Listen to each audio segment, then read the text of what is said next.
As Charles Woodson would say, Raiders.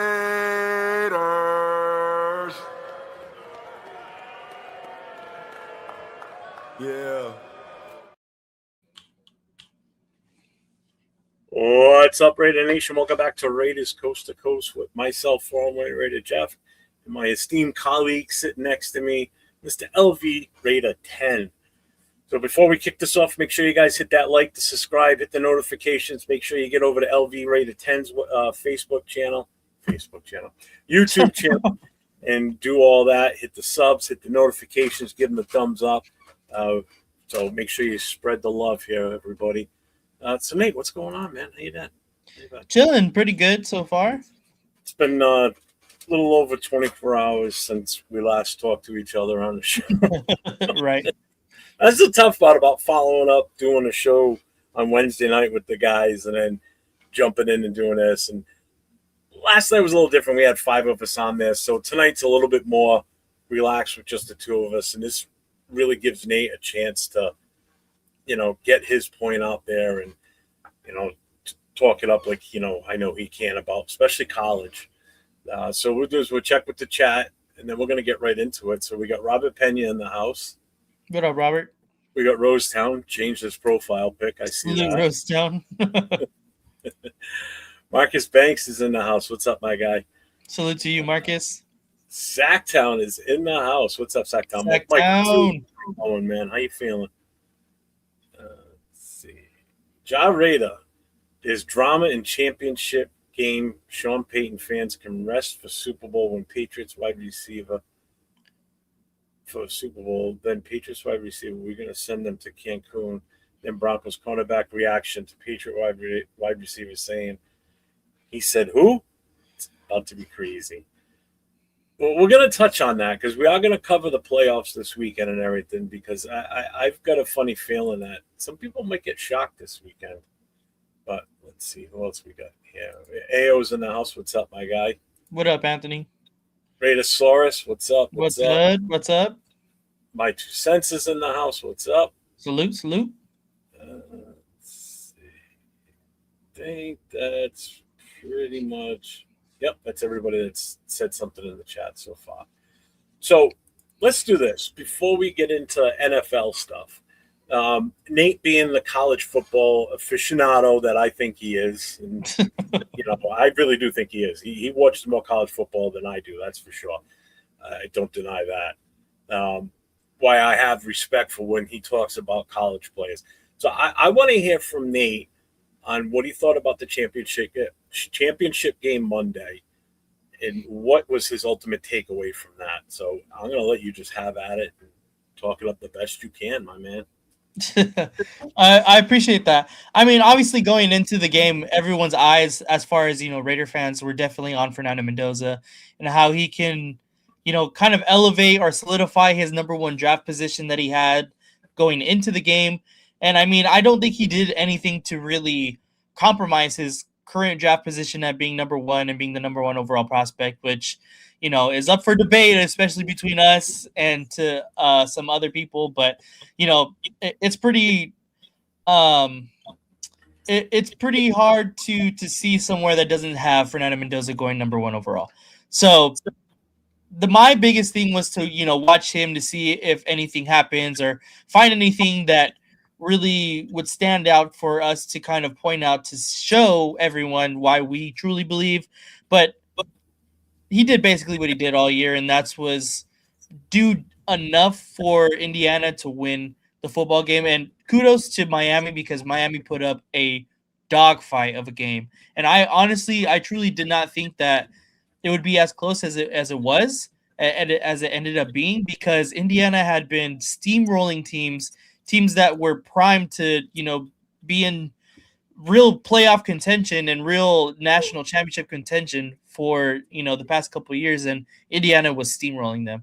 So the fact that it got, as close as it did, that it was a really good game. I'm glad it was a good game, because I was getting tired of, the overblown Mendoza hype, but kudos to Miami. And I kind of want to involve you in this too, Jeff. I know you definitely watched the game. But besides Mendoza, who really stood out to you that, kind of caught your eye, like maybe looking out for? Obviously, we have the number 1 pick, but that's not our only pick. So maybe later in the draft, or maybe trade it up to get somebody else. Like who else kind of stood out to you in that game? In that game, it's all on the defense at that point. Mm-hmm. I mean, I know there was some wide receivers, on Indiana that everybody keeps talking about. They're talking about Cooper. They're talking about Surratt. Mm-hmm. Who's the other one? Becker? Becker, right? Beckert. They got it listed here as Becker. I thought it was Beckert, but sure, Yeah. whichever it is. I mean, that's. I mean, we know we need a wide receiver, so people are all automatically throwing out, oh, we should take Cooper if we're going to take Mendoza, or we should get Surratt at some point too. But I really thought it was the defensive side on both teams where you saw the standout players. I agree. With Miami, it was guys like, obviously Bain was the other one that everybody and their brother was watching. Mm-hmm. What's the other guy's name? Was it Moulton? No. Yeah, Moulton, right? Yeah. I'm looking at the names because I don't know names off the top of my head. Messidor, that was the other one too. Mm-hmm. He had a good day. And then on Indiana, the one name that just you just kept hearing all the time was the corner there. Pons. Thank you. I was going to say Pounds. I don't know why I was thinking Pounds, but I got the P right. Was Pons. I don't really know Indiana's defense that well. I don't know who's slated to possibly go in this draft. I just know that you've heard Bain. I've seen him play already a few different times during the playoffs, and he was still doing his thing out there. But really, Messidor stepped up, so he definitely helped his stock value go up if he's eligible, if he's coming out. I don't know how old he is. Mm-hmm. So I mean, I see it was more defense for the other, for both teams outside of Mendoza. I'm not looking at the running backs because we don't really need to take a running back early anyway. We still should draft one at some point because we're going to need somebody to offset Genty here. But again, it's the wide receivers and the defensive players for both teams that kind of stood out more than anything after Mendoza. Messidor is a 6-year redshirt senior, as it is here on the University of Miami football team page. So he should be out this year then. Yeah. So the one thing I take away from this game, though, and I know the other quarterback that I've said, and I've heard you say it too, and I've heard Jason Downs and a few others too, was talking about Chambliss. Mm-hmm. And I'm only bringing this up right now because he played Miami the week before.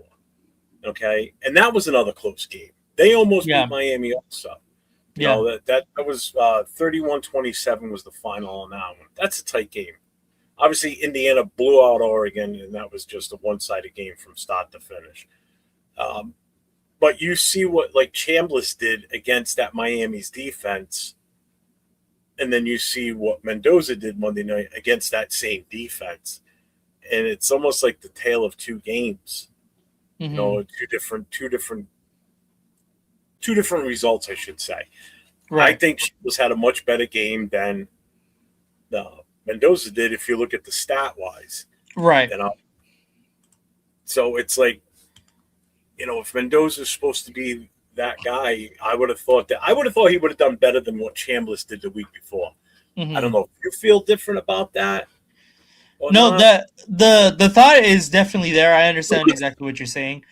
I just think that the Indiana's offensive scheme, it doesn't heavily rely on Mendoza, airing out the ball like Lane Kiffin's offense, which obviously Lane Kiffin wasn't there for Ole Miss, but it's still his offense that was implemented there. It heavily relies on the quarterback making those plays down the field and just making plays. It heavily relies the offense moves through the quarterback, and Indiana's offense doesn't really rely on the quarterback as much as Ole Miss's does. So I understand exactly what you're saying. So it does make Chambliss's stats a little bit more inflated, but I exactly understand what you're saying. And it just kind of comes down to what everyone's kind of preferences as a quarterback too. I know obviously we're not super high on Mendoza. No. And to me, it's that same thing because I don't want to. I want our offense, honestly, to move through our quarterback. Like I want them to be a game changer, and Mendoza has not. It doesn't. He doesn't have to be, and that's fine. It's just like for number one overall reasons, a face of the franchise reason, you have to be that kind of guy, and he's just kind of not. But yeah, I got it. Just real quick here, just get through the chat here, Dave, Jeffy. I mean, What most of up? the country's got some serious bad winter coming. We're in like 1 to 2 feet range where I'm at, and that's gonna start sometime Sunday. So Damn. this weekend's gonna be fun. So that's why I wanted to highlight that. And Rostown's right. That block punt, you take that out of that equation, it could have been a different game at that point. Exactly. Dixon Snyder's in the house. What's up, Dixon? Charles Gray's here. What's up? How's it going? Miami's definitely got those 2 first rounders, I think. Oh, Definitely. 1,000. Exactly. Bates, early pick. He's definitely a top 10, if not sooner. Cool Kev's in the house. What's up, my guy? What up, Kev? He said from Indiana, Ponds and Fisher. I really like. Okay, I like don't know Ponds the a lot. Fisher. So, what's up, Hits Boy? What's going on? Shout out man? Hits Boy. Yeah, see, he just said it too. Bain from Miami. He's definitely top. He actually probably need to be a top 5. The guy, what's his name? Moten. Dude, watching back like some of the highlights of the game, his hand fighting in the interior of that offensive line, which is a very good Indiana offensive line, it was honestly kind of reminiscent of someone like Aaron Donald. Obviously, that's super, super, super high praise, but just his hands in the middle of the defense, like, was amazing to me, especially at 6'3", 300 pounds. Like, he was getting through the interior of that offensive line so quickly. Chambliss didn't have an interception in that game. He threw 1 touchdown, but no interception. Because I just looked it up, too, to make sure I was right on the numbers. What's up, Daniel Barry? What's going on, my guy? We got Oscar's in the house. What's up, Oscar? How's it going, Oscar? Eric Bell here. What's up? Yes, it will. What up, Eric? Stop talking about the bum rebel QB. It's not a bum. I see him playing college ball. I don't see any of you guys in the chat playing college ball, so he's definitely not a bum. I'm a bum. What's up, Chewy? What's going on, man? What up, man? So the outcome of that game is what you expected. Is that, would you say, basically? I did, honestly. I expected Indiana to win. It's just, honestly, the University of Miami put a lot of they impressed me, honestly. They really did, because I was completely expecting it to be Indiana running them over, because in Miami was not supposed to be there. They were the 10th seed. They were barely made the playoff in general. So the fact that they got it, is Indiana was a Cinderella story for the whole season. mm-hmm. I guess you could kind of say Miami was like a Cinderella story for the playoff. But yeah, 1,000%. Yeah. What's up, James Furpo? Yep. What up, James? Raiders. Yeah. So, how do you think Mendoza did in the first 3 quarters? That's a good question. I'll let you answer that one. You can evaluate better than I can. I mean, just Mendoza in general just is kind of underwhelming as a prospect to me. He played exactly like I said earlier. He played exactly how he's played all season, which is enough. He made all the right throws, and he made all of the the spots, and then obviously in the fourth quarter he did show up in big spots where Indiana needed him, and that's where I think it kind of gets a little bit overblown. But I have to give credit where credit is due. Like, he did take that 4th down run ran over the guy and kept going to the touchdown. And then he had 2 big back shoulder throws. Besides that, do you really remember anything else that he did? Because I really don't. Because it's all forgettable. So, by what you just said, so would that make him a game manager? Is that? Oh yeah. Okay, that's what I thought. Right. So it's not a game changer, which is what you expect with your number 1 overall pick, right? Okay, just checking. Yeah.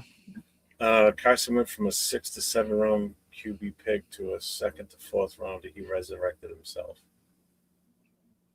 I agree. I think that prior to this season, he was 6th, 7th rounder, just like he said. I don't know if he could go as high as a 2nd rounder, maybe because the quarterback class is so weak. Yeah, Carson Beck. Yeah. I don't know if he goes as high as a 2nd, but definitely 3rd to 4th. I agree with Tanner Jack. What's up, Tanner Jack? That's what I've heard all day today. Yeah, same. Absolutely. I think it's absolutely ludicrous. That could be the worst move we ever make, would be doing something like that. Now, if they want to take one up, we'll trade Max straight up for Lamar Jackson and we don't have to use any draft pick. I might take that one. Possibly. I wouldn't be opposed to that, but I ain't giving the number 1 for him. Absolutely not. Let's see.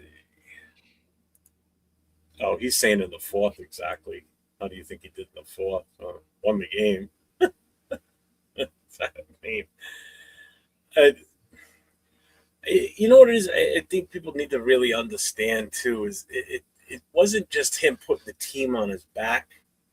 Or any quarterback. It doesn't even have to be him. It was a total team effort.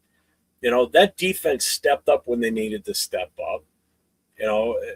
Special teams stepped up, obviously, when they blocked the punt. I mean, that there in itself was probably the biggest turning point in the entire game, more so than that touchdown that he ran for, in my opinion. That block punt was everything. You take that out of the equation, I don't think Indiana wins that game. I really don't. Because if they get that punt off, there's a good chance they go 3 and out again, which they did a lot of in that game. All right. They didn't have a lot of long sustained drives. I mean, it was just a defensive battle from start to finish. And it was just a couple lucky plays that just changed the game. But we'll see. I mean, I know I didn't want to get into those talk about by fault. We're talking about it's just that's not quantifiable. Winners win and losers lose. That's not quantifiable. Yeah. I understand it's a feeling, but to me, it's not quantifiable. Linebacker U says Carson Beck is still not 2.0 career 3rd string. Stetson. To me when I heard Stena, I heard Stetson Bennett, but I don't know. Or is he talking Stidham and just spell check? Maybe. So what's up, linebacker U? What's going on, man? Max is something else for Lamar. Yeah, I mean, I think that's a pretty fair trade. You're giving up, a top defensive end. So, like, if we do that prior to the draft, then we can take Bain at 1. We'll have our quarterback. It's just the problem then lies the offensive line. We don't get the picks. Like, if we trade back or if we trade Max, we don't get the picks to really get the offensive line, and Lamar will eat up the cap space to sign those offensive linemen. Yeah, but if we're not taking Mendoza, that makes that pick even more valuable because now we can trade on him. Why would we take him? That's true. You trade out of somebody that wants him or wants that top quarterback in the draft, and we gain extra picks, and we can beef up that offense. But also the problem with that is, like, a team like the Jets can call our bluff and be like, you just traded for Lamar Jackson. You're not going to draft Fernando Mendoza right behind that. They keep on the edge of their seat. You don't have to fleece them like we would have if we didn't have Lamar. Like, if we didn't take Lamar, then there's that 99.9% chance we're taking Mendoza. You know? And they just need to put enough doubt into us and, sweeten the pot up more. without him, I mean, we still could sit there and say, hey, we still. Would you rather have the number 1 overall pick as that, or you want him? We'll see. You said the same shit about Big Ben and Phillip Rivers. Longevity is what the Raiders need. He's definitely one of those guys. 3 years and out. I mean, Big Ben. I don't think Mendoza has a pocket presence as Big Ben, No. or the elusiveness as he did. Obviously, Big Ben was a big guy, but he would never get sacked. And then Phillip Rivers is just more athletically gifted at the quarterback position. And that Mendoza hit he took to the lip, bleeding out. He didn't even eat that blood like a shark. Do you remember my Max trade from yesterday? I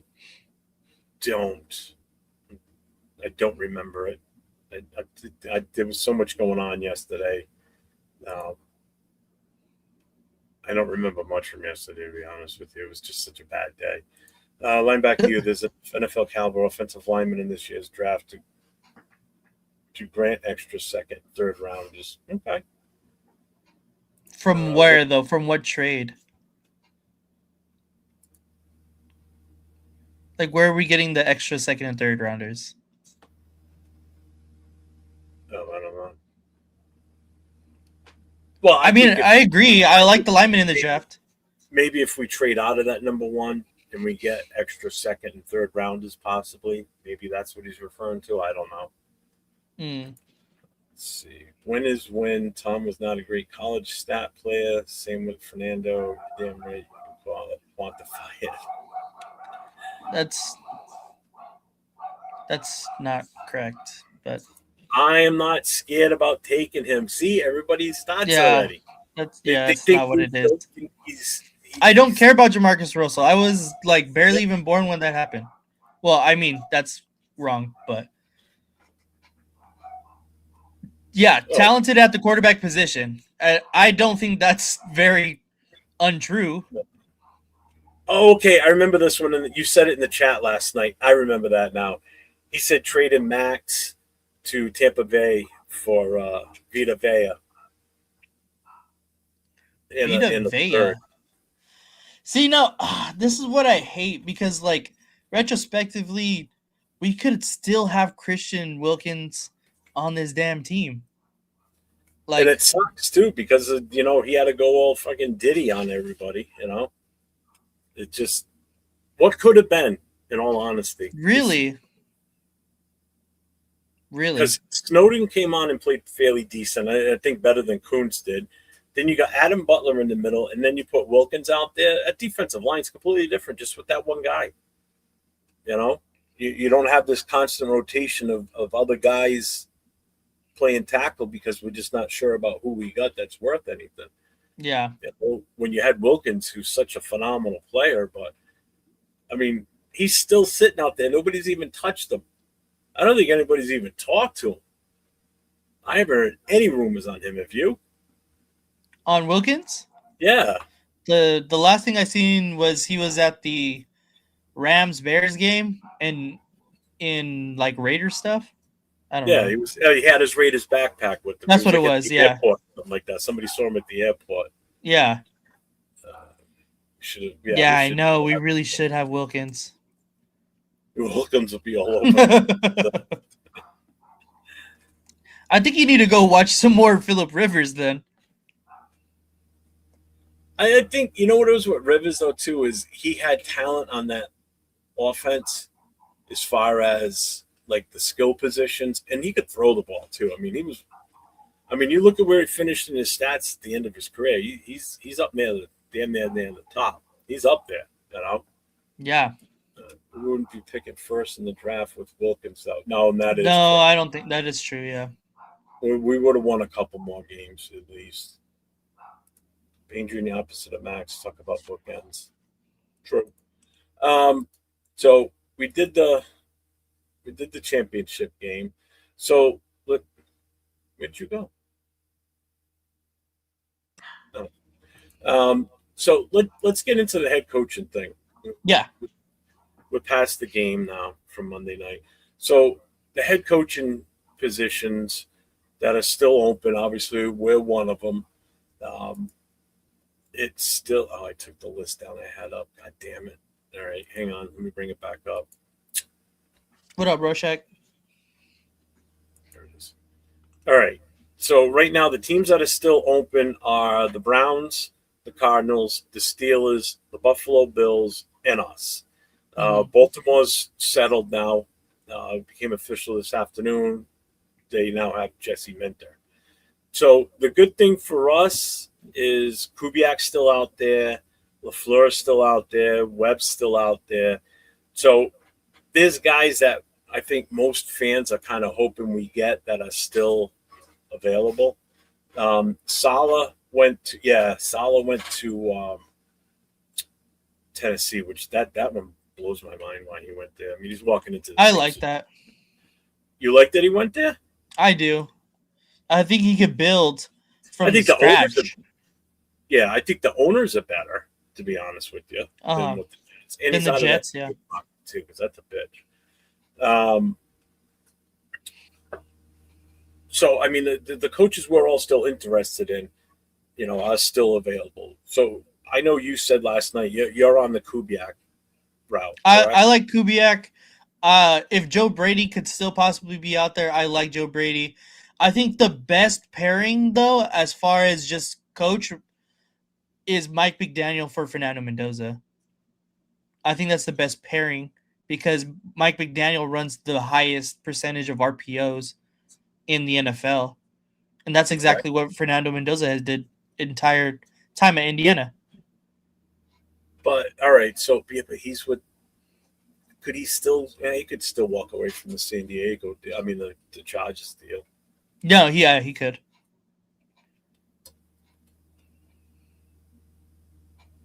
Yeah, I guess that would. I mean, if that's the way they're going to go, but I don't think we're going to be interested in him as a head coach. No, I don't think so either. I absolutely hate the idea of him being in LA now with the Chargers. I know, me too. It just drives me nuts now. And this is one I forgot until today when I was on for a little bit with Leo and Will, and I didn't know that Nagy got let go by the Chiefs, so they still need an offensive coordinator too. Yeah. So someone's going to end up taking that job too. So I mean, you're talking now. You've got Sean Payton and Webb if he stays in Denver. Okay, you've got Andy Reid and whoever he brings in as an OC. You've got Harbaugh and now Mike McDaniels in LA with the Chargers. We're talking some decent coaches now in our division, even at the OC level and such. So I mean, this is gonna suck again, which is why it's such a vital thing that we get the head coaching right, the offensive coordinator, because Raider source said the Chiefs hired somebody. Oh, did they? I know they were looking at Eric Bieniemy last time I seen, but I don't know if that. Oh yeah, there you go. Tanner Jack said Andy brought back Eric Bieniemy. Oh, that's right. There you go. That's right. Yeah, they did say that today. Yeah, that's right. Eric Bieniemy. So that's even worse. I think he's better than Nagy, to be honest with you. And Nagy had a defense. Yeah. So here we are again. We're in a situation where we've got an offense that's going to need to compete with these other high-scoring offenses that have talent. The Chiefs probably about the weakest talent, I think, on offense right now because their wide receiver room's a mess. They're not going to probably have Kelsey. So you're talking about three decent to good, really good offenses that we have to compete with, and if we don't have a defense that's going to be able to stop and keep these scores down in these, do we even have the ability to compete offensively? That's the question now, Right. So we have to look at, right now, who's I'll just let you name them. Who's our offensive skill players that you can 100% count on for next year? It's really Genty, Bowers. That's kind of it. Absolutely can count on is definitely just Genty and Bowers. I can have hope, Michael Mayer's going to break out. I can have hope that Jack Besh is going to show up. I can have hope that Thornton's going to, develop. But for sure, as of right now, yeah. As of right now, for sure, it's only two guys, and that's Genty and Bowers. Yeah, so I mean, our skill position on the offense is not good. You know, I had somebody tell me, "Oh, we're great on offense," and listed off all the players. I'm like, "Yeah." So you're going to put the hope on 2 second-year wide receivers, one who couldn't catch shit, plays like Darius Haywood Bay. You got one that just didn't get enough play time, but did show potential, I should say, about Betch. Betch is definitely the more potential worthy out of the two from last year. Yeah.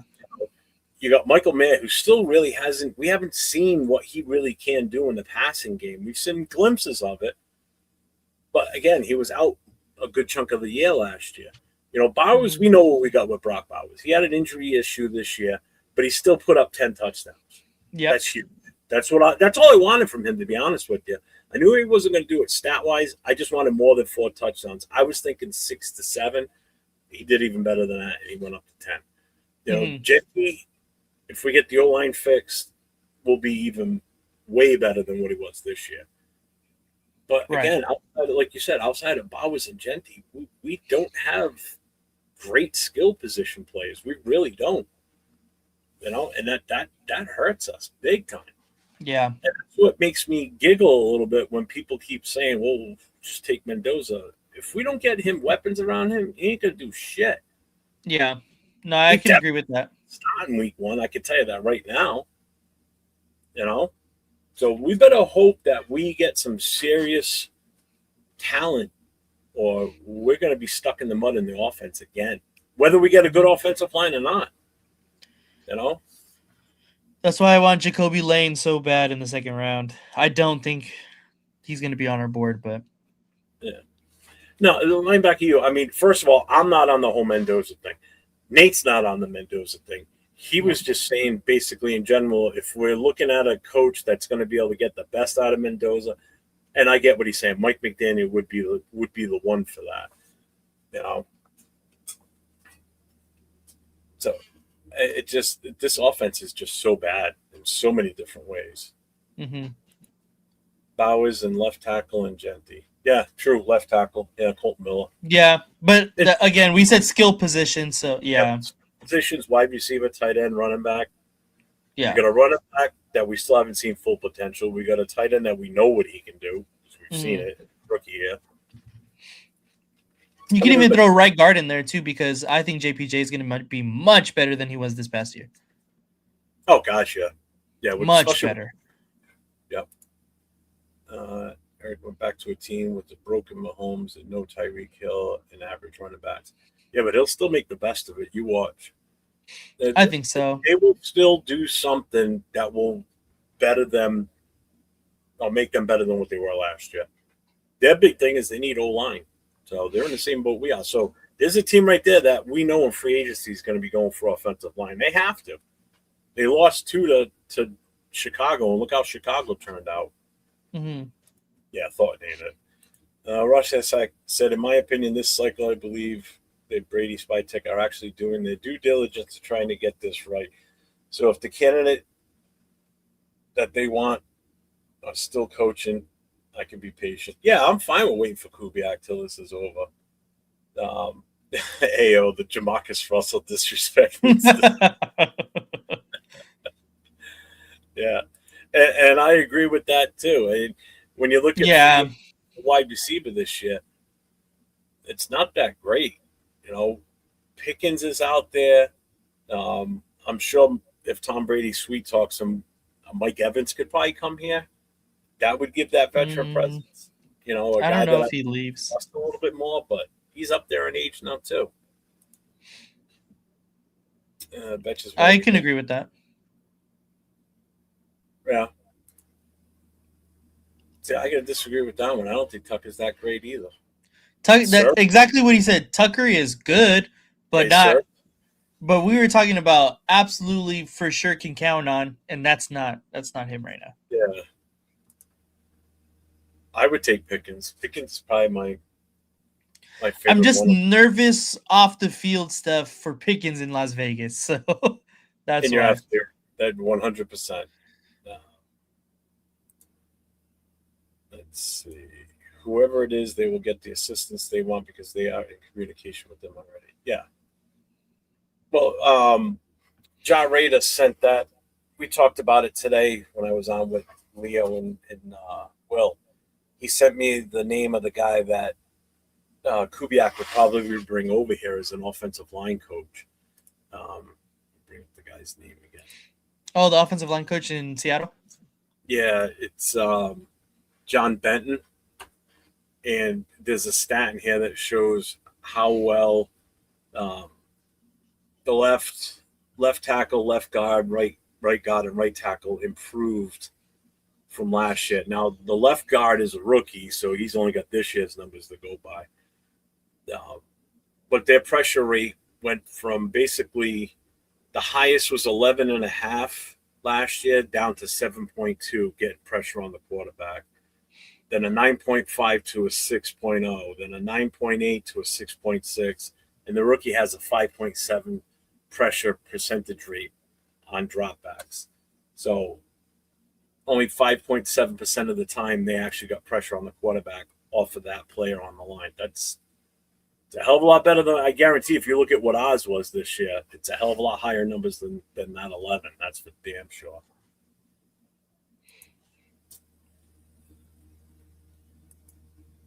So who would be let me ask you this then, Nate. Who would be your ultimate, like, oh shit, why did we get him picked for a head coach? Who would be the one that would make you go, what the hell are we doing? Out of the ones that are available, I should say. You know, the guy that I had least on my board, but I still wouldn't have been like upset about, was Jesse Minter, and he just took the Ravens job. And I honestly think that combination is a match made in heaven. I think Jesse Minter is going to be a pretty good, at least decent coach in Baltimore. I think it just makes sense for both sides. But honestly, everyone that is being involved in the head coaching search as of this point that the Raiders have been in contact with, I'm completely fine with any of those guys being hired at this point, because it meets all the criteria that we said in our wish list a couple weeks ago. Okay. Yeah, that's right. A Hero Ivero. Yeah, for sure. That's probably the only one. That's the one that make you go, Yeah, that's the one. I did forget about him, though. I honestly did. But yeah, that's the one guy I would be like, what the fuck are we doing? Because it just doesn't make sense in the trajectory that we're trying to do.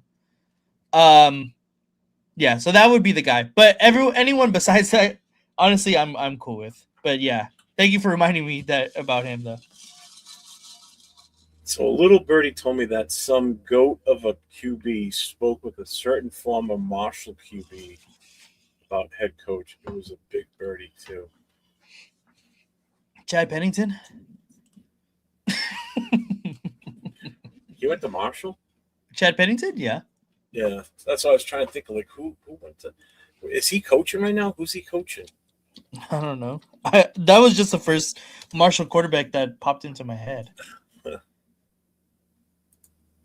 Coach from Buffalo, McDermott, would be what the heck? See, I don't think so. I think McDermott would be like, okay, let's go. I like McDermott. He definitely was a scapegoat up there. You know what? Let me see if I can bring this up again, because there was some serious head scratching about that one, especially by some of the players. Hang on, I gotta find this. Where the fuck did I have this? It was all different tweets and shit that players actually put out, how pissed off they were that he got let go. Someone basically saying this is a goddamn joke. What the F? Shit. Where did I see that? Of course, now I'm not going to find it. Yeah, Chad Pennington doesn't seem to be coaching anywhere, so I don't know which Marshall quarterback.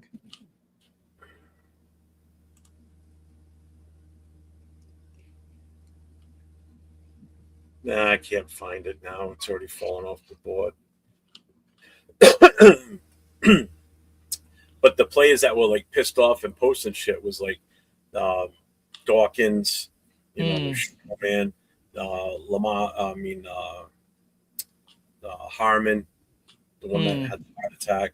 You know, a lot of these guys that are, you know, well known and well respected up there that were just like pissed about it, you know, how much they loved him as their head coach. And, you know, I just think that organization is just a mess right now. You know, and to think they're getting a brand new stadium that they're opening up next year, and now all this shit's coming out about them. So we'll have to wait and see what happens there. Yeah. The Broncos defense, Joseph Panthers, be pissed if they, yeah. What's up, Jay? What's going on, man? Yeah, see, McDermott and Daboll would be sweet. Bill's about to decline without McDermott. Oh, I agree with that. It depends, honestly. If Joe Brady takes the spot, I think it would say at least the same. Oh, that's what it is. Chad Pennington's coaching at a private school in Lexington, Kentucky. But so negative on McDermott. I don't get it. I think McDermott's a good coach. Tom Brady wouldn't offer Chad Pennington the head coaching job, though. So that's why I'm saying it's probably the wrong Marshall quarterback. That, and like I said, that was just the first one that popped into my head. Randy Moss.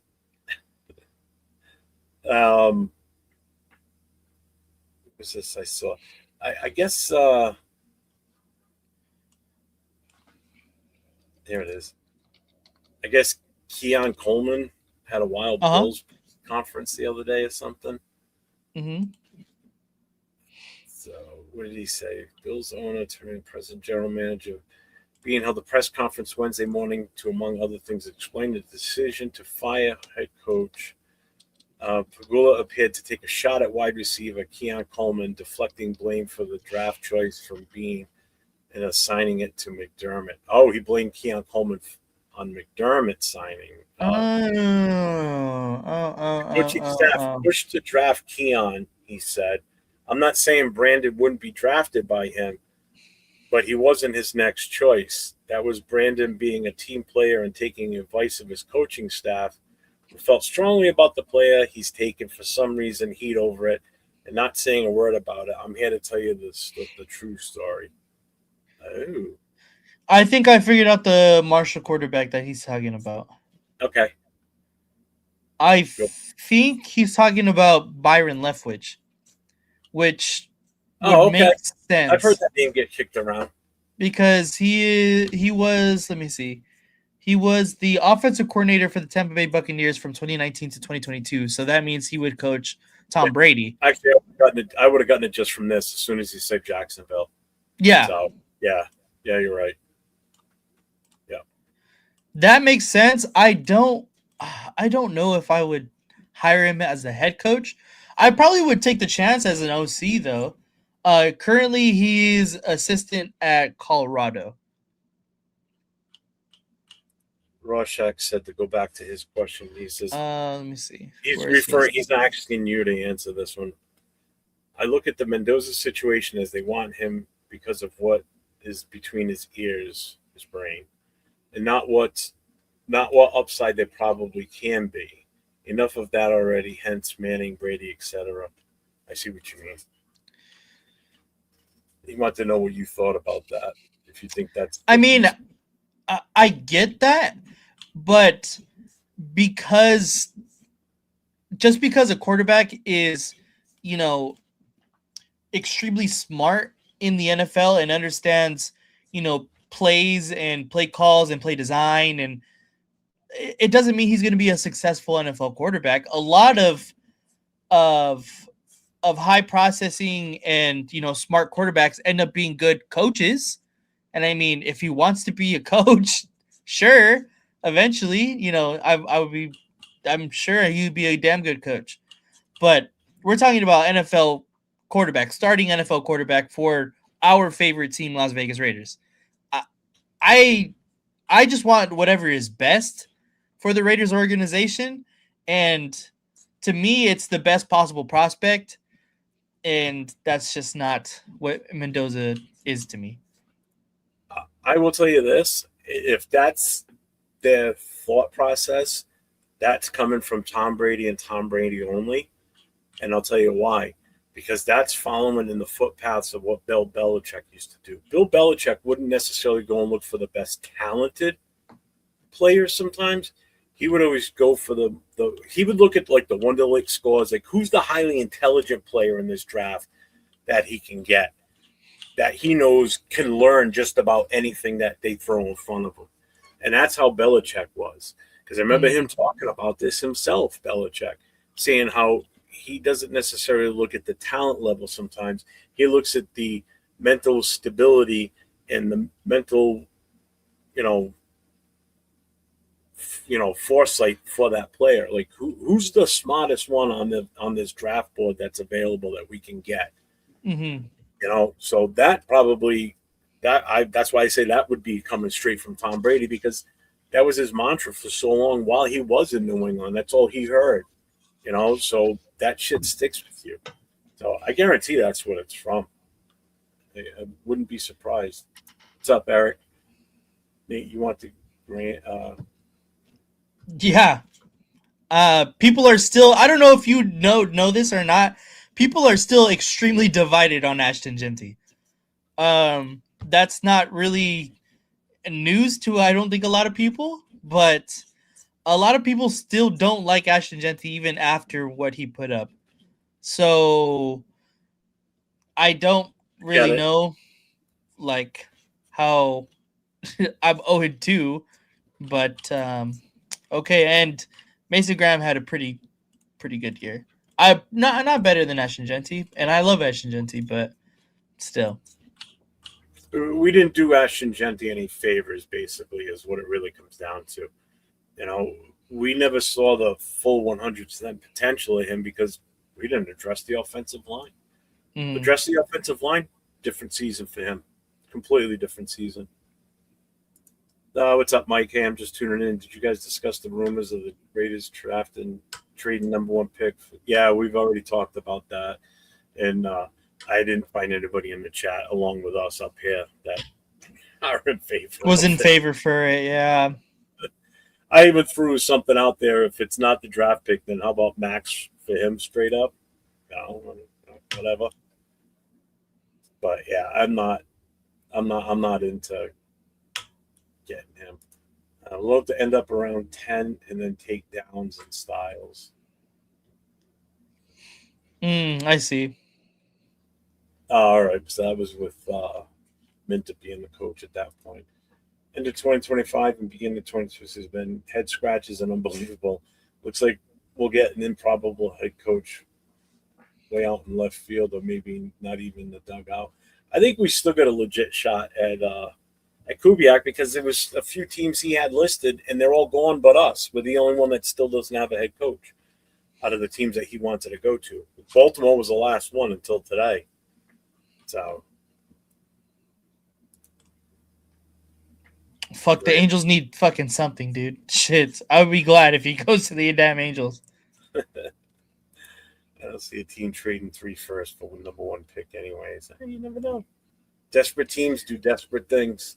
I agree. I don't think anybody would trade 3 picks.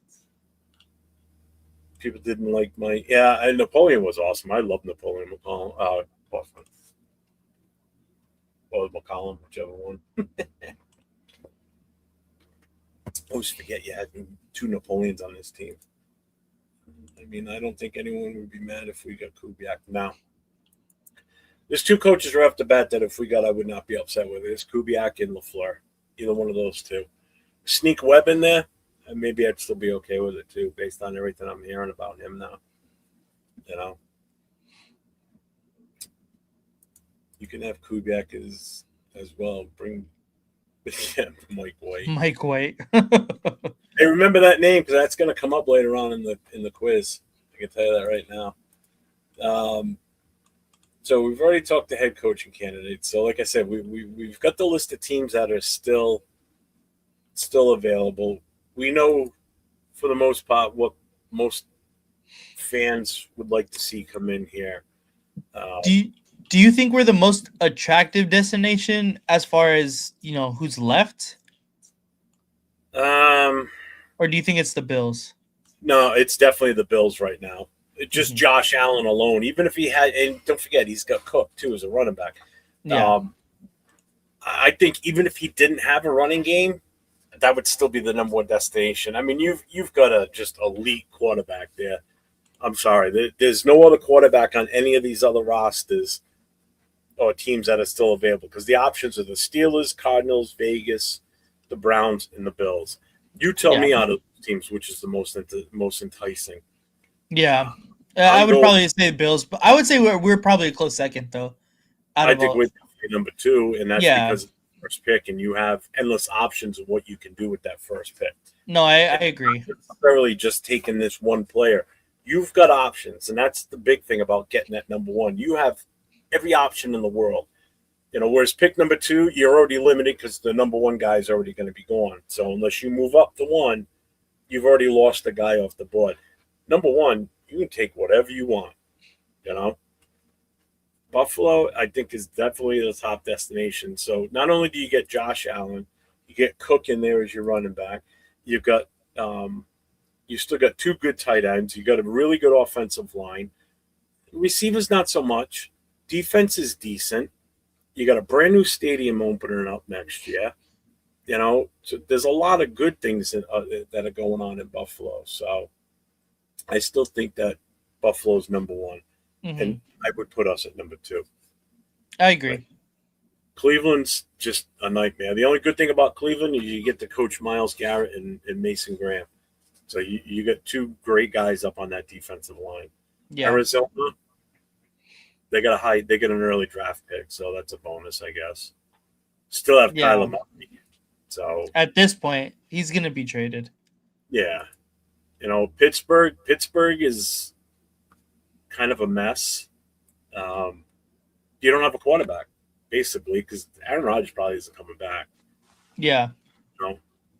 So there's too many question marks with those other teams. Let's see. Bills for sure. If we miss out on Kubiak, with them we have LaFleur still there to Webb. And I agree. Yeah. I wouldn't be surprised if Daboll gets that job because I know they did bring him in for an interview. I think Joe Brady is the number 1 guy there. And that's what I said the day. If McDermott gets fired, Brady would be like my first pick. Yeah, I think Joe Brady makes sense because it keeps kind of the continuity of that team. And, they're right there on the cusp of being, perennial contenders, which, I mean, you can argue that they are already. But I think it keeps the continuity. It keeps Josh Allen without having to relearn a whole new offense. And I think that makes the most sense because if you bring back Daboll, he's too far removed from the Buffalo situation. Like, he had too much time spent in New York where it's not going to be a seamless transition as if just bringing on Joe Brady would be. Yeah. Hopefully Daboll or Joe Brady become head coach there. Yep. Arizona and us are probably the worst situation. See, I don't think that we are, though. No, I think Arizona is the worst. I don't know if us. It's definitely the worst one. I think it goes Buffalo, us, Pittsburgh, Cleveland, Arizona. Yeah, I can agree with that. Dumbass already started a rumor that Brandon Ayuk is on the Raiders' radar.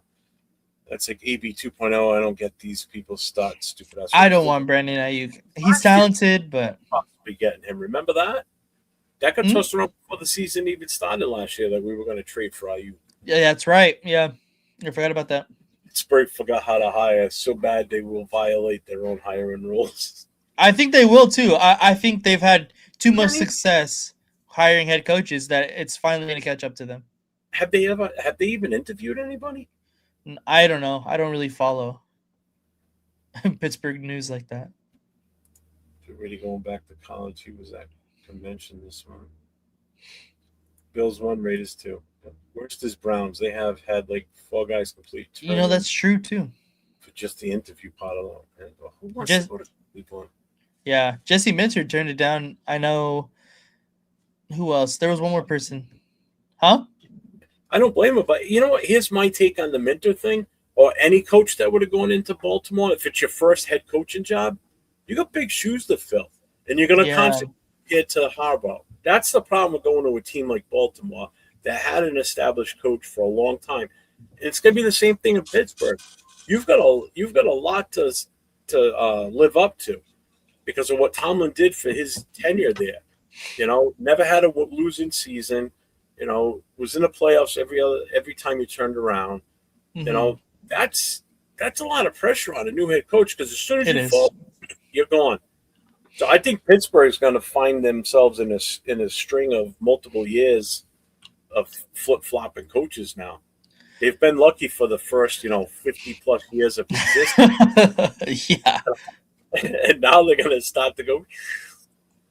You know, I don't know. I feel like what Tanner Jack is saying here, I'm hearing Mike McCarthy to the Steelers. I feel like if they can figure it out, I mean, he had a long tenure in Green Bay. If they can squeeze out whatever's left of, Mike McCarthy, I feel like he could possibly have. And I feel like Pittsburgh, with their head coaching situation, whoever they hire is going to be a lot more patient than other organizations, considering that they're known to having longevity at that position. So I feel like they're going to be a lot more patient with letting whoever they choose, develop or be there for a while to kind of create their team in however image the head coach sees fit. so we already talked the draft. We've already talked what we would do with the number one pick. I really don't want to do a Mendoza talk tonight. I like to talk about the head coach because that's the most relevant thing right now. And that's what some fans forget is, we can talk about the number one pick in Mendoza all we want. Those are just pipe dreams right now. Until we get the head coach in and his coordinators and we know what direction they're really going to look to take this team. Because you'll be able to figure that out based on who gets hired for the most part. And honestly, as a Mendoza hater, I can tell you, you're pretty safe buying fucking Mendoza jerseys. Like, to me, there's no other. I don't see us going any other way. Um, so even as a Mendoza hater, I can admit, you go buy your Mendoza jersey if that's what you truly want, because I think that's where he's gonna end up this year. Now, I'm not putting him on the Mount Rushmore. I'm just saying when you step in to a team to take over, and that's what you have as the coach prior to got fired even though they still had a decent season and everything, and he's been, had really good years and such. Just like anybody that would have stepped in other than Mayo, coming into New England after Belichick all those years. If Belichick would have left on top type of thing, but he had a couple of bad years once Brady was gone. If Belichick would have left when he was at the height of his game, that's a tough act to follow. I'm sorry. That's not easy. Oh yeah, you get your New Jersey on. Big Luck said he's gonna give me LV10 jersey. What's up, Detroit God? What's up, my guy? What's going on? I think we have that though, don't we? I mean, it's At least, yeah. Help of him and Brady coordinating on it. Yeah, because Brady is the official president of football operations now, right? Yeah, I don't think Mark Davis is going to be involved in any of this, which is fine with me. I don't think He so. would give his opinion, but I would just take that Post-it note that he writes down the name of who he wants and throw it in the trash. If it's the same name we got, I don't want him anywhere near the hiring of the coach. Only time I want him involved is when they got to get to the contract negotiation part because he's got to pay for it. Yep, that's it. Yep. That's it. Other than that, I don't want him anywhere near the process of hiring the coach, interviewing, none of that shit. So, yes, I mean, like I said, the head coach has got to come first. So, it actually isn't the Senior Bowl like this weekend or something already, or next weekend, or fuck, I totally forgot about that. I honestly don't know. Senior Bowl. Not the Panini Senior Bowl. Or is it not? It is. It's not the Reese's Senior Bowl anymore? It's in 8 days. Jesus Christ. So the practices should be going on soon then, too.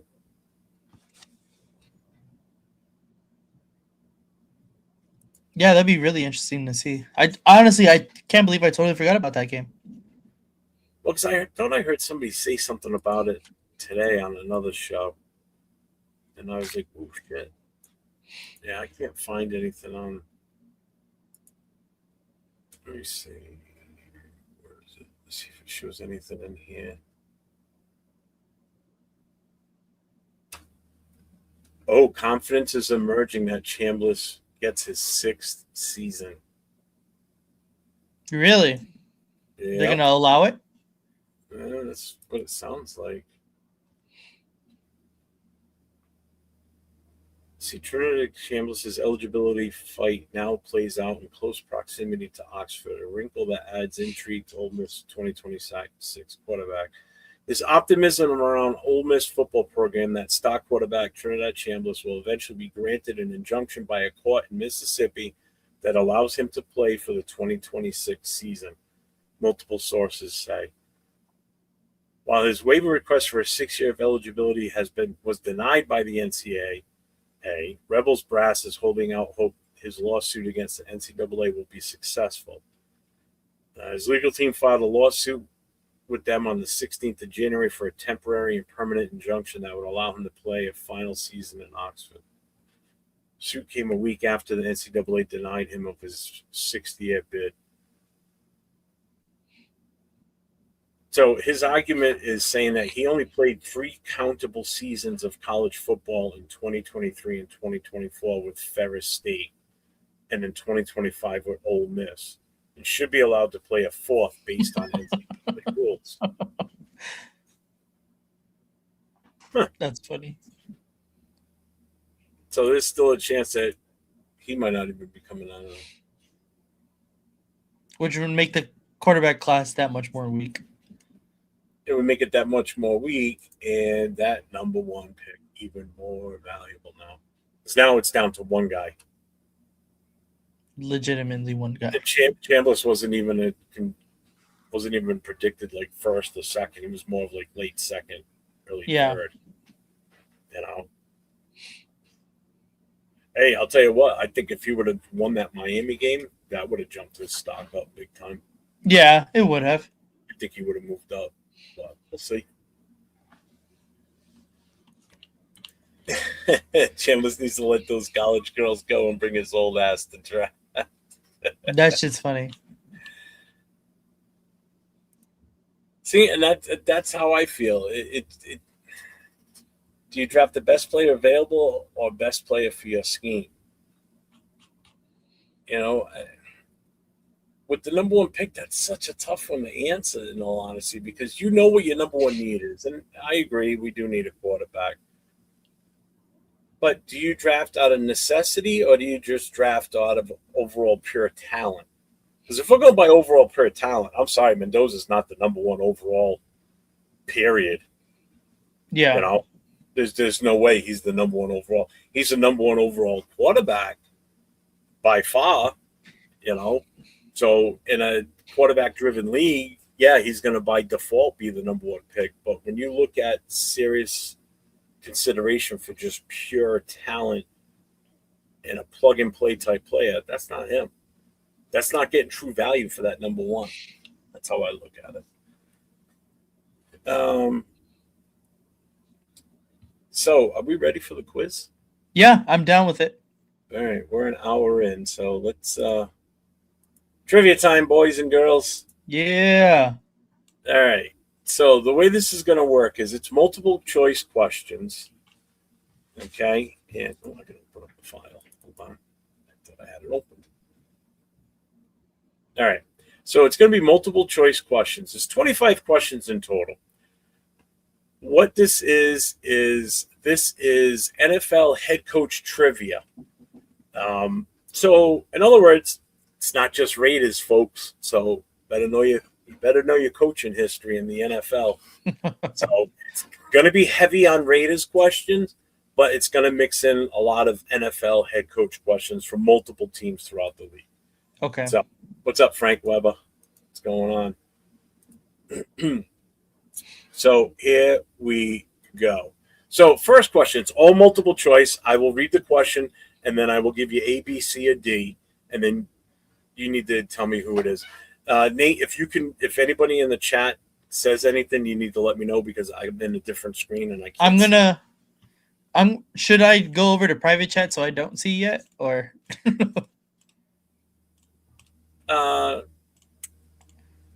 No, yeah, it doesn't matter at this point. All right, let's see. We'll see. We'll try one out. Question number 1. Who was the Raiders' first head coach?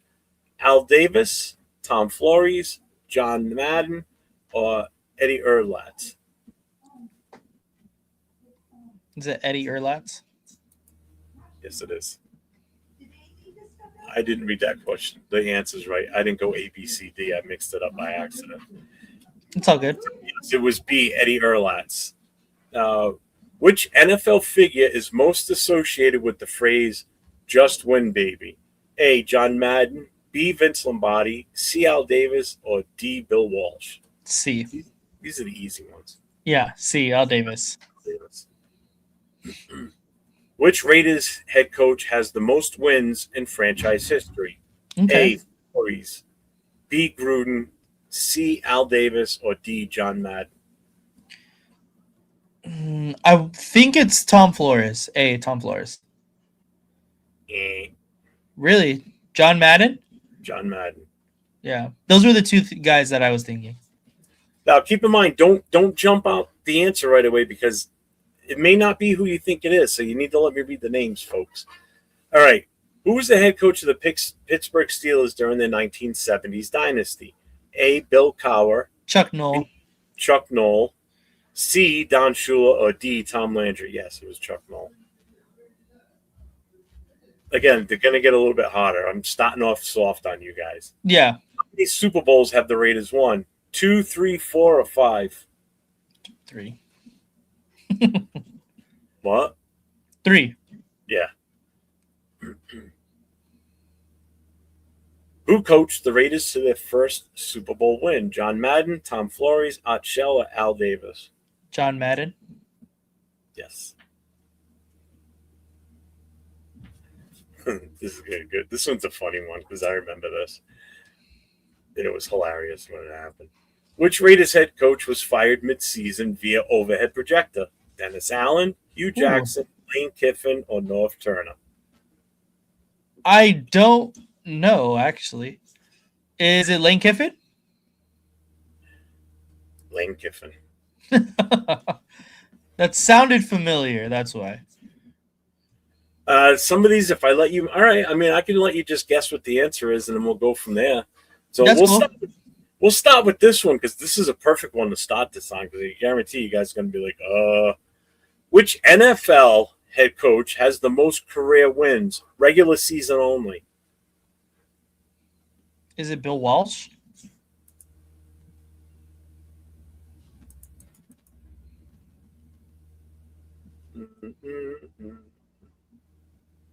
No? Nope. Is it regular season? Huh. I don't think it's Vince Lombardi. Oh, so someone just put it in Don Shula. Yeah. It's not sure. The choices Yeah. were Bill Belichick, Don Shula, Andy Reid, and George Halas. Yeah, Don Shula for sure. Bill Belichick is number 2. Bill Belichick is number 2. Oh, okay. Which Raiders head coach was hired twice? Wasn't 2 hired twice? Who kept saying Kiffin? What's up, Cool Kev? He's a little behind. I mean, it's What's John up, Robert? Gruden, Art Shell. Yep, that's exactly. There's 2 choices. The choices, if I read it, multiple choice was Flores, Gruden, Art Shell, and Shanahan.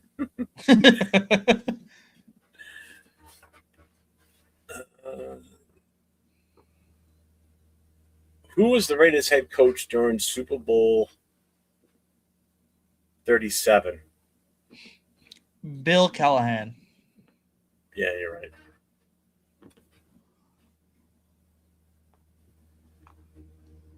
Who? Is it Vince Lombardi? Vince Lombardi. What's up, Kush? What's going on, man? Who was the first minority head coach to win a Super Bowl? The first minority head coach is that Tom Flores? Yes. These are the options it gave: Tomlin, Flores, Dungy, and Art Shell. Dungy would have probably tripped me up a little. Yeah, that's why if I read the answer, sometimes it may just really kind of play with you a little bit. But if you know age wise, you would have known it was Flores. That's why. Who replaced John Gruden after his resignation in 2021? Rich Bisaccia. Yep.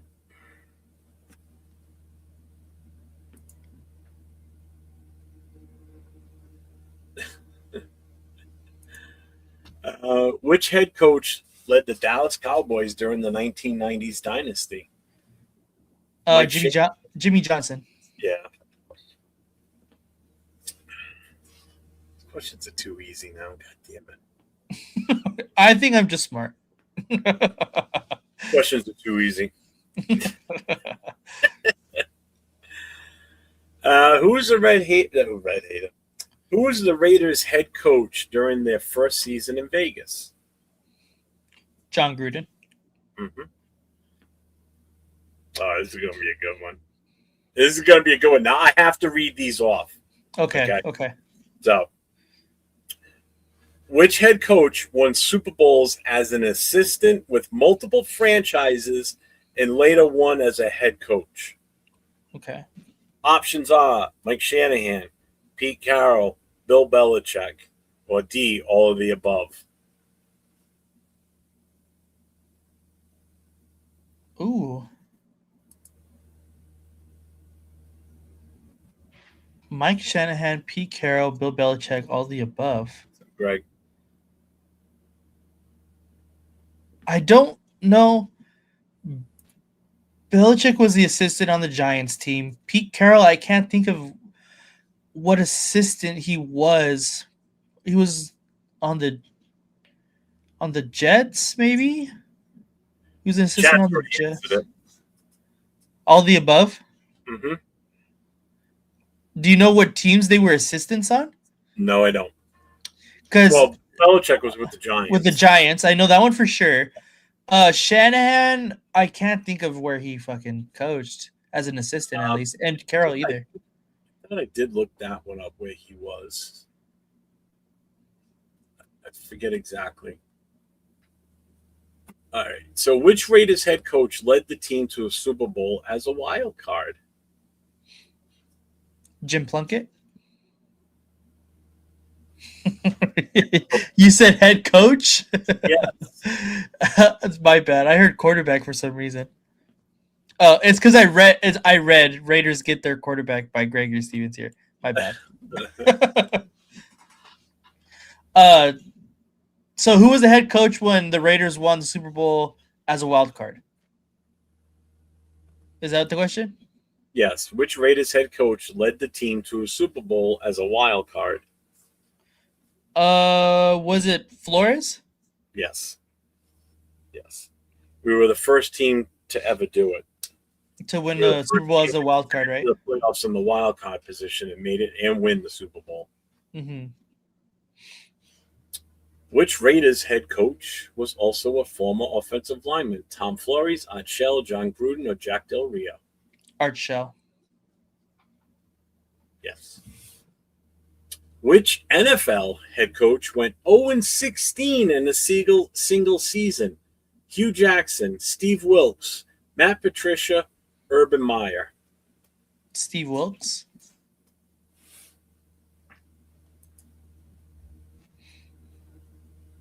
Yes, it was the Eagles in that wild card game. What's up, Hawkins? Brandon got it right. Hugh Jackson. He was with the Bengals. Hugh Jackson? Mm-hmm. Really? Was it the Bengals or the Browns? It was the Browns. I don't remember if he went 0-6. Oh, he did, huh? Yep. Oh, fuck. I forgot about that. Which Raiders head coach finished with a winning record but was still fired after one season? I'm going to read the names. Mm-hmm. Mike White, Jack Del Rio, Norv Turner, Bill Callahan. Was it Mike White? Yeah. Because he said, "Oh, remember that name, huh?" Yeah. Let's see. Oh, this is a good one. I think this is going to screw some people up. Who is the youngest head coach in Raiders history at the time of hire? Lane Kiffin, John Gruden, Dennis John Allen, or Gruden. Jack? What are you saying? John Gruden. Wrong. It was Lane Kiffin? Yeah, Really? Cool Kiffin was with the Browns. You're right.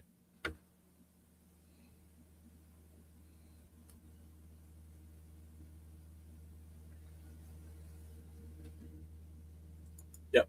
It was Lane Kiffin. Don't ask me how old he was. I know he was in his 30s. I know that. Yeah.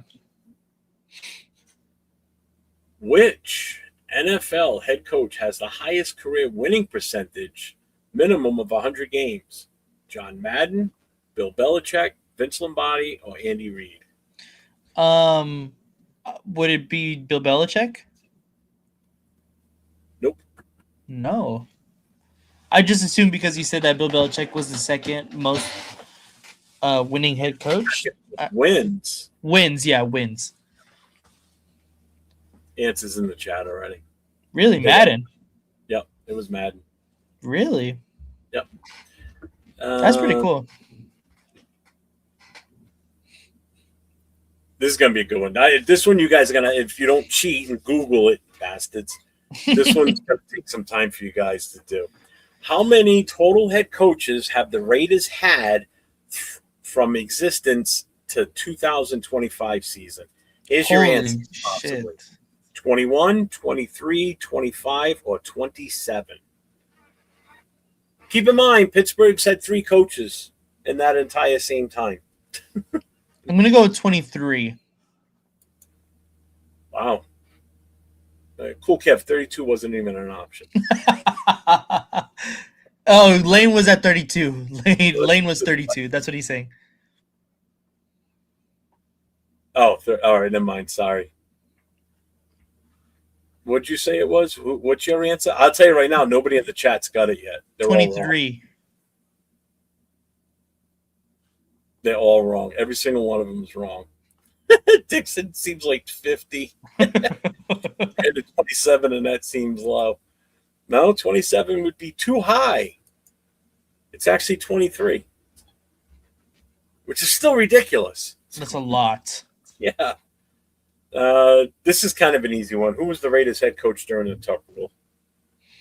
John Gruden. Yeah. Let's see. Which NFL head coach won 3 Super Bowls with 3 different quarterbacks? Chuck Noll, Bill Walsh, Joe Gibbs, or Bill Belichick? Joe Gibbs. Theismann, Williams, and who's the third one? Ripien. Ripien, yeah. Yep. Yeah, and that's right, linebacker you. So think about all those interims we've had through the years too. Damn. Because when they named an interim, they're listed as a head coach. Yep, Mark Ripien was the last one out of that group to win a Super Bowl for Joe Gibbs. Let's see. So this is the last regular question on it. This is number 25, but I got bonus questions that we're going to play with too. Okay, sounds so good. Which Raiders head coach best represents the Al Davis chaos?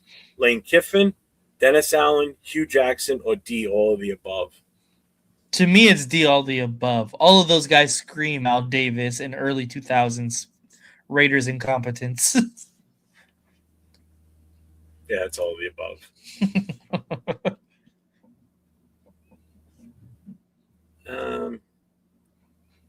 Let's see.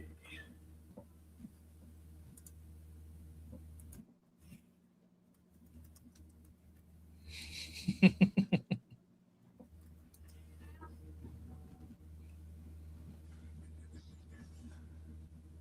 on. I'm gonna get these questions. All right.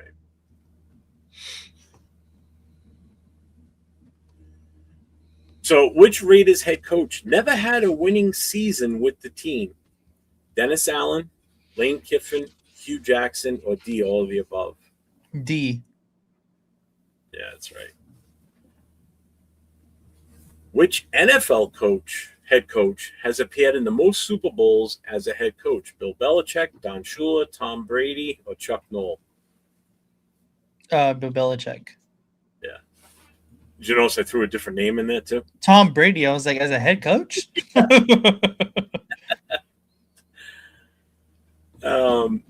Who hired John Gruden back to the Raiders in 2018? Reggie McKenzie, Mike Mayock, Al Davis, or Mark Davis?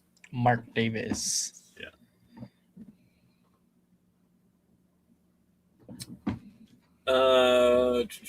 Which Raiders head coach was fired after a 12-4 season? Bill Callahan, Jack Del Rio, John Gruden, or Art Shell?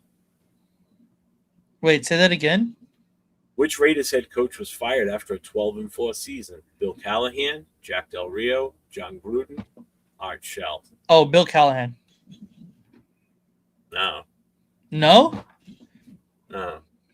I don't know. No, Art Shell had a horrible season when he. Yeah, Art Shell was terrible. I thought it was Callahan. Was it Del Rio? Yep. Jack Wow, that sounds fucking insane considering, the coaches since Del Rio. All right, so here's a good one. This is actually a pretty damn good one. Which NFL head coach won a Super Bowl with a backup quarterback starting the game? Bill Belichick, Doug Peterson, Joe Peterson, Gibbs, or D, all of the above? Oh. Yeah, okay. Yes, Bill Belichick. Yes, Doug Peterson. So, yeah, it would be all the above. Okay, I'll read the names here. So Belichick had Brady in 2001. Remember, he was a backup. Yep. Nick Foles in 2017 for Doug Peterson with the Eagles. Joe Gibbs, he did it with Williams, and he did it with Ripien. They were both backups? Yeah, they both came in as backups. Wow. They were there. They were started the season. They were technically the backup. Mm-hmm. All right. So, which Raiders head coach had the longest gap between coaching stints with the team? Tom Flores, Art Shell, John Gruden, or Mike White? Art Shell. Yes.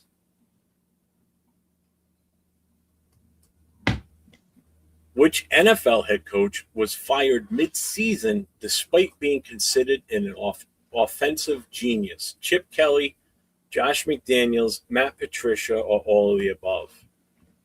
All of the above? Yeah. They all sucked.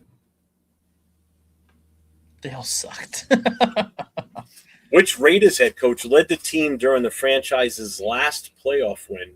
Gruden, Del Rio, Bisaccia, or Callahan? Callahan. Sure about that? The last playoff win? Yep. Yeah, Callahan.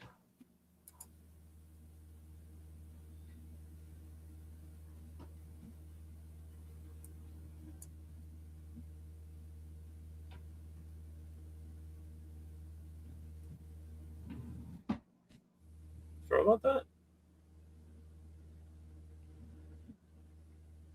So, what are the options again? Yeah, I don't know why they put Patricia in that when he's a linebacker you, but I just read it off anyway. What's up, Randy N? Which Raiders head coach led the team during the franchise's last playoff win? Gruden, Del Rio, Bisaccia, or Callahan? Callahan. Del Rio. Playoff win?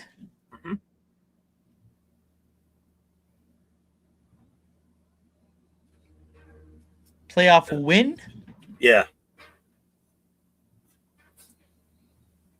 Which Raiders head coach best represents style over substance? Lane Kiffin, John Gruden, second stint, Josh McDaniels, or all of the above? We didn't win a playoff game with Jack Del Rio, though. So we did, didn't we? No. We lost in 2016 because Derek Carr broke his leg. And that was the only time that Jack Del Rio coached into the playoffs. Wait a minute here. That was the wrong answer then. Yeah, Bill Callahan was the last one to win a playoff game because they won the AFC Championship against the Titans.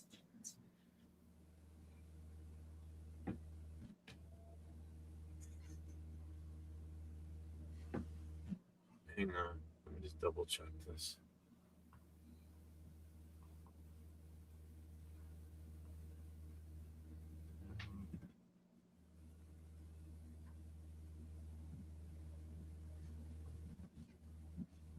They lost to the Texans. Yep, you're right. Mhm. Shit.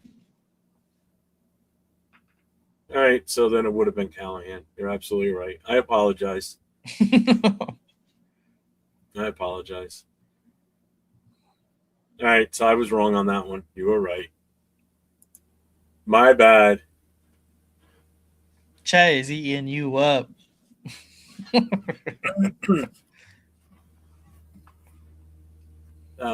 Where was I now? I only got a couple. Style, coaching style. Yeah, style over substance. So, which Raiders head coach best represents style over substance? Lane Kiffin, John Gruden on his second stint, Josh McDaniels, or all of the above? I would definitely go with Josh McDaniels. Yeah, it's listed as all of the above. Mm, Think about it. I guess I don't know. Josh McDaniels, Patriots way, it was all about the style what he was going to bring, but he never really brought any substance to it. Same thing with John Gruden. It was done before you knew it. Lane Kiffin just never got out of the fucking starting gate, basically. Yeah, really. No, that's it. That was the end of them. I'll come up with new questions next week, or new game next week. No, we didn't lose to Denver. We lost to Tennessee. Houston. Houston. Sorry, Houston. And fucking Brock Osweiler. That's right. Hey, just think he's now the coach of the Paris Musketeers of the European League of Football. So Is he really?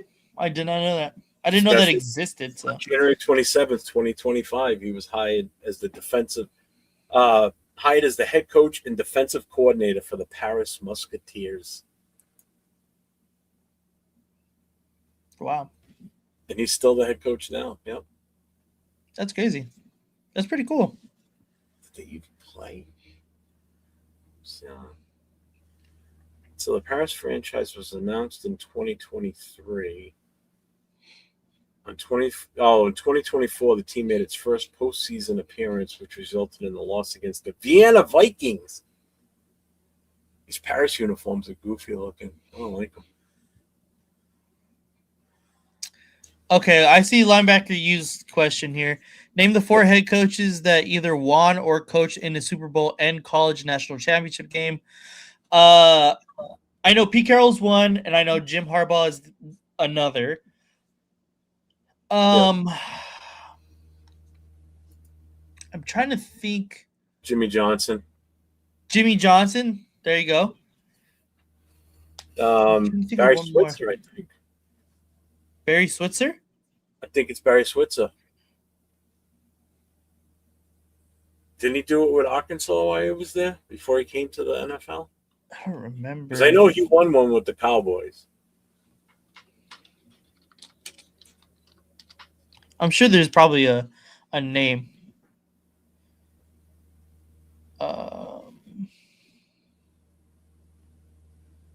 Arkansas. I'm trying to think of some of the other college coaches that have won that have come into the.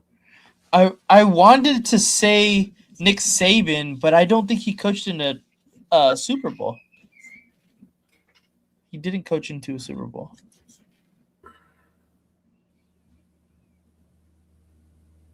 It's not Lou Holtz. This game was like, at least I made it entertaining. That's the whole point. We gotta come up with something. We can't just sit here and talk about the same crap night after night after night. This gets boring. Okay, so I was right with Switzer. Oh, Bobby Ross. That's right.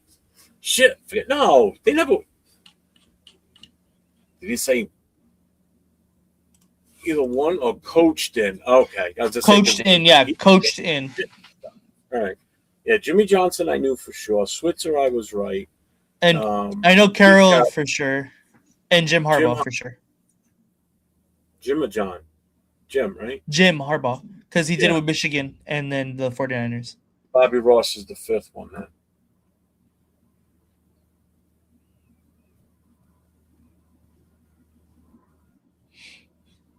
He was.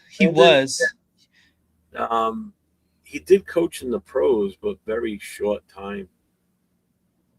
Wasn't he with Cleveland? Saban? He was the head coach for the Miami Dolphins. That's what it was. Yeah, he walked away from that because he realized he was better at college than coaching. Some coaches just doesn't translate well for them to come from the college ranks to the pros. Just like how it doesn't translate sometimes for players too. I mean, it's obvious. It happens all the time. I mean, not every one of those 200 and some players that get drafted make it in the NFL. You think of how hard that is to get to that level, to where you make a starting roster or just get on the practice squad. You know, it's not an easy feat. Yeah. You know, out of the thousands of kids that play college ball, you know, how many of those, only 200 and something get drafted? You know, how many get picked up as undrafted free agents?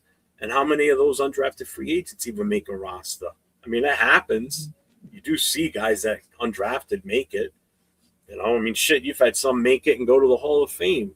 What's his name? Yeah. Harris from the Steelers a few years ago got in the Hall of Fame. That guy was insane. How many NFL coaches took two different teams to Super Bowls? Bill Parcells? Yeah. Bill Parcells. Yeah. I'm trying to think who else.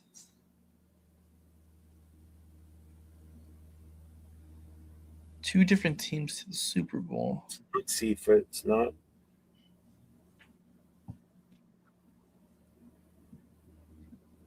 I'm going through all the different head coaches. Andy Reid take the Eagles to the Super Bowl? He did. Andy Reid did take the Eagles to the Super Bowl. Against the Patriots game where Terrell Owens had a monster game. Yeah. That would have been the end had they won that. Mm-hmm. Dan Reeves, that's right. Dan Reeves. Shula? Who did Shula take besides Miami? Shula was the Colts coach. Yeah, he coached the Colts. Really? I did not know that. Baltimore. So Parcells, Reeves, Shula. And didn't we just say? Who did we just say? Oh shit! Who did we just? Yeah, we just said somebody. Oh yeah, Andy Reid. Yeah, Andy Reid. Andy Reid. That's what I'm gonna say. I'm with the Eagles. Fucking Patriots winning that one.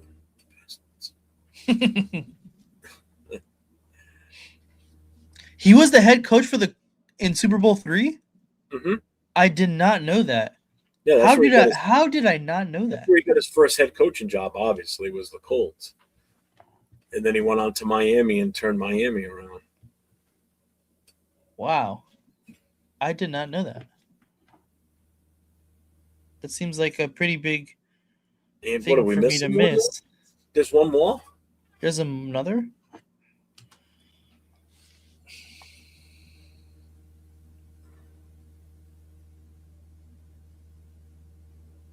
Did Shanahan take another team to the Super Bowl besides the Broncos? No, because he went to the Redskins after.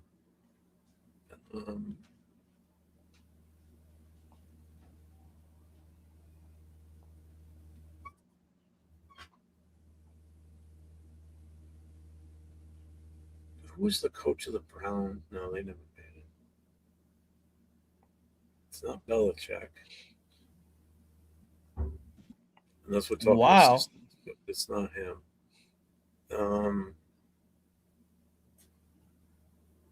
Gruden. No, it's not. Gruden didn't.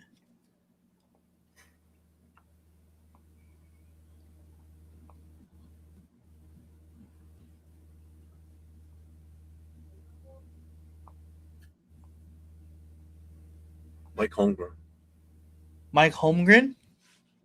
Right? The Packers and didn't he take the No, he didn't take the Seahawks then. Did he not take them against the Steelers? Was that Mike Holmgren? I don't remember who was the Steelers or the Seahawks. Browns, Texans, Jags, and Lions never been. Yeah. So never none of those guys. Yeah. Yeah. See Seattle. Yeah. So it had to be. It's got to be Holmgren. Yeah. Yeah. Oh, that was good. That was a good pull. That was a good pull. And that was a tough one.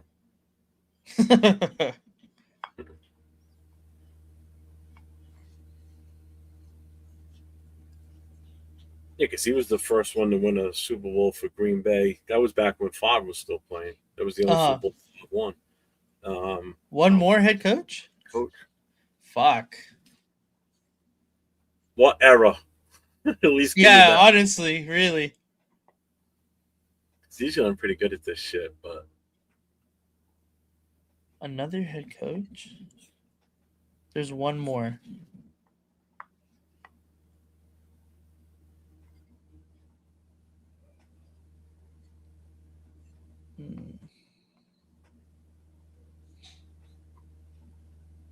Damn.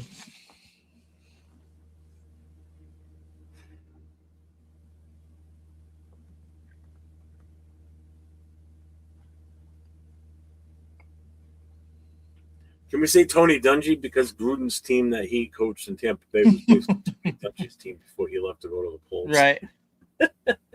He's part of my tip of the spear family, like Coach Gibbs.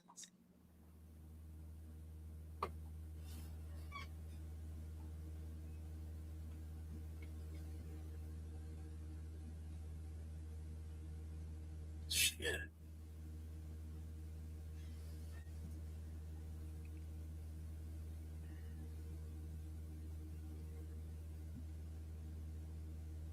It's not Tom Coughlin. No, Tom Coughlin. Mike Tice. No.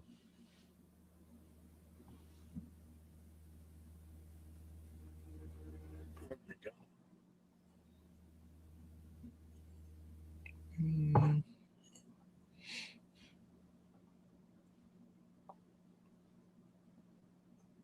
Mike Tyson.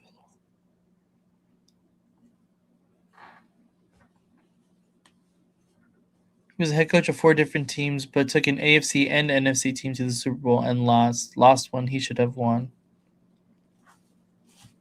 An AFC and an NFC team to the Super Bowl.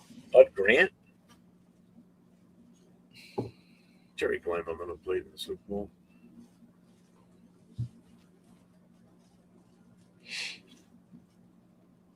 Head coach. Vikings. He had a league MVP going into Super Bowl.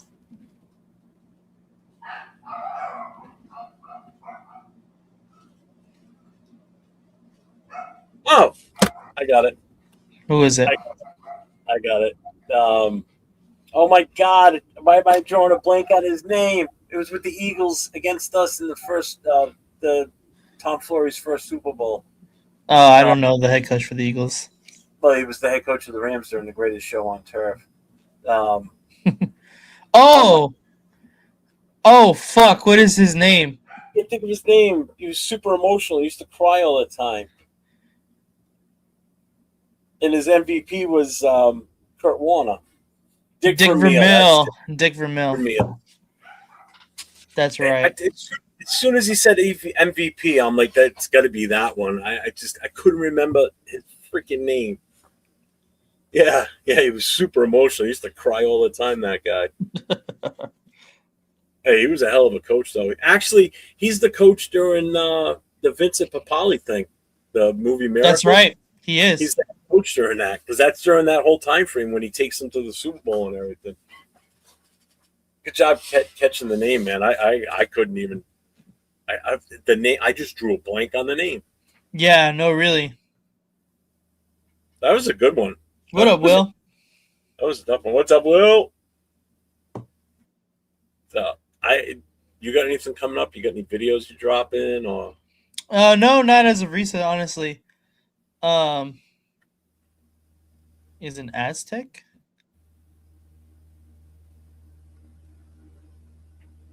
Like San Diego State Aztec?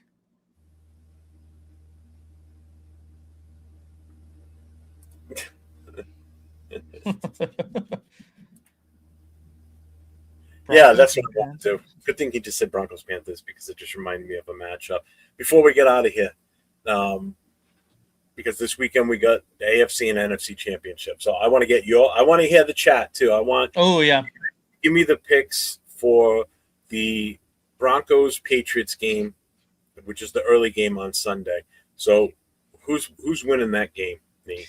I'm sorry. I'm so sorry, Jeff, but with Bo Nix being out, we weren't very high on the Broncos offense just originally with Bo Nix, their starting quarterback. So the fact that they have to go to Jarrett Stidham now, who we all know pretty well, I think he's a very solid quarterback. I just AFC Championship game, I don't see it. I really don't. So I'm gonna go ahead and say the Pats go on and make it to the Super Bowl. All right, chat. Put who you think's going to win between the Patriots and the Broncos. I'm in a pickle here because I hate both teams. I despise the Patriots more than anything. And the fact that if they win, I'm going to have to deal with that shit for 2 weeks before the Super Bowl. And if, God forbid, they win the Super Bowl, I got to deal with that shit for a year. And the fact that we're going to play them here in New England again. All right? So it's going to be never-ending. And, of course, watch that be our game again, be the first game, and we have to be there and watch them raise that goddamn banner. I fucking puke. I want to say Broncos, and the only reason I'm saying this is because they interviewed Sean Payton the other day, and he said he's not worried about Stidham. Mm-hmm. He's not. I think he's extremely confident, and I know that's probably the right thing for him to say and everything. I get that part, but Stidham's been there with him for a while now, so he knows what's going on. I think he's going to be okay. I think Denver could pull this off, and the only reason that they pull it off is their defense. So I'm going Denver. So the chat is saying Pats win. Bullcat says Pats. Frank says Pats. Let's see. Tana says Pats. Will Stidham play better than Stroud did? He's got to. He's going to have to, exactly. He said, I said from the start of playoffs, go back in the chat, Rams versus Patriots, and Rams win it all. Right, God, so, I fucking hope not. Which means he's also saying Rams over Seattle. So, all right. So now the second game, we've got the Rams traveling to Seattle to take on the Seahawks, which is an extremely tough place to play because we all know how loud that stadium can be. So, who you got in that one? I got the Seahawks. One, because I have a deep, passionate hate for the Rams, but also because the Seahawks have been absolutely rolling. I don't think anybody thought that they would steamroll the 49ers as bad as they did. And then coming into the playoffs, the Seahawks were continuing to roll. So I don't see that slowing down anytime soon. But the Rams are an extremely formidable opponent, of course. They have arguably the best head coach in the league, and they're not going to go down without a fight. So I do think it's going to be a rather close game, but I do have the Seahawks. I took the Seahawks in that one too. So if you're taking the Patriots, so you're saying it's the Seahawks Patriots in the Super Bowl. Mm-hmm. Who you got winning it? Oof. Keep in mind it's a rematch. Seahawks Patriots, my personal favorite Super Bowl. Seahawks Patriots.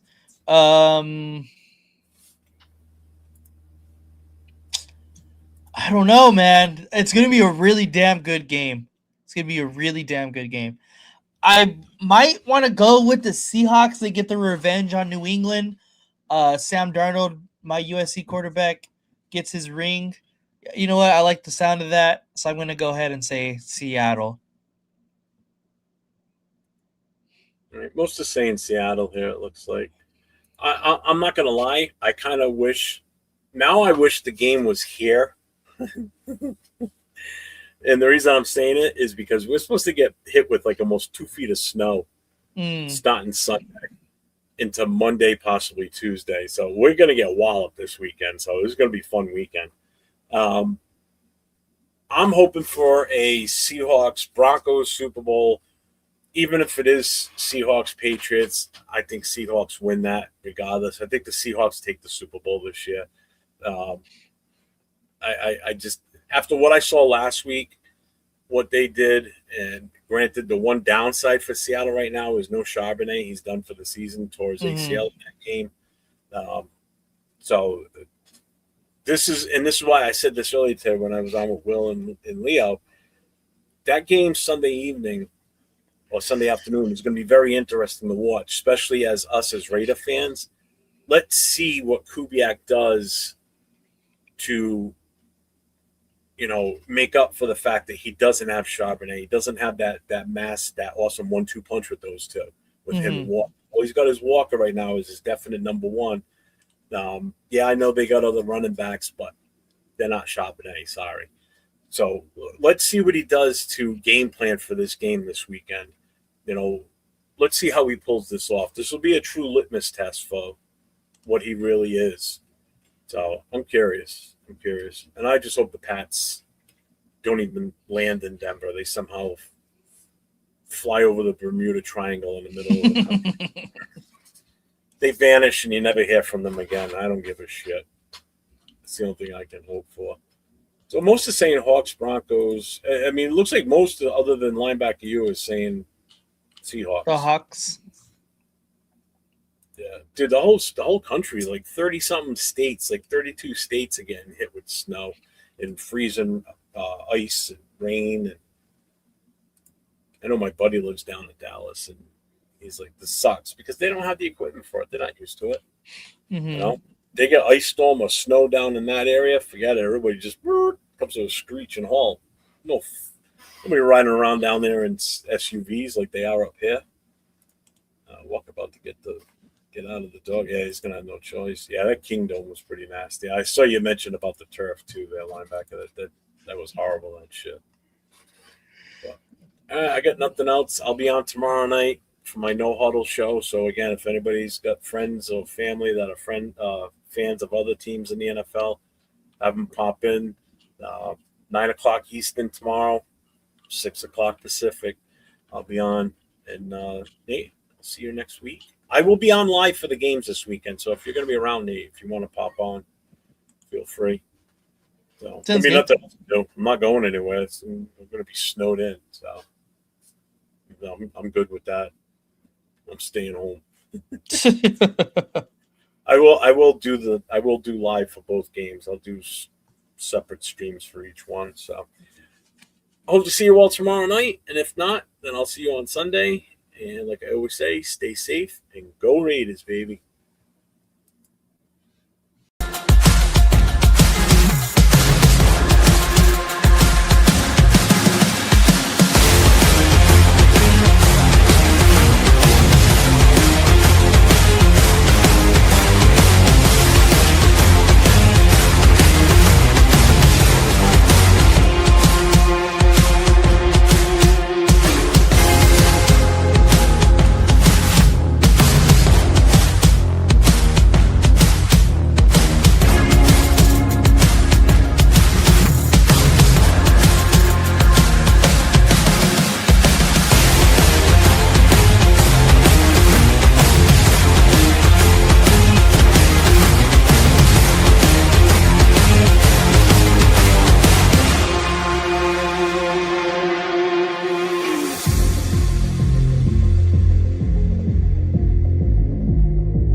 As Charles Woodson would say, Raiders.